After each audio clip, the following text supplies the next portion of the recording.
Today's class is about Farrokh Bulsara. He's a guy that maybe you never heard of, but it was 50 years ago that the world first heard his voice.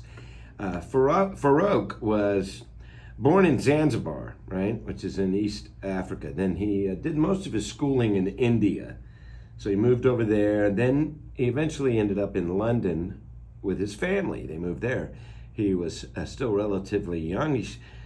The guy was really into music. He started a band when he was like 12 years old with some of his schoolmates. But after he moved to London, he ran into a couple guys, kicked around in a few different bands, had a job as a baggage handler at Heathrow Airport.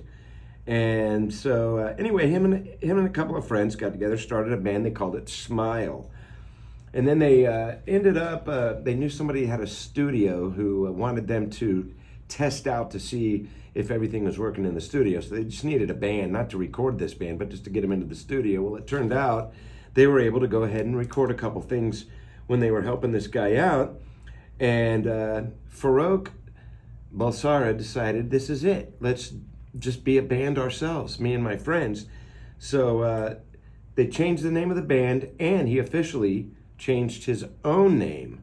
You know, Farrokh Bulsara just didn't kind of have a rock and roll ring to it. So the guy changed his name to Freddie Mercury. And the band, was Queen.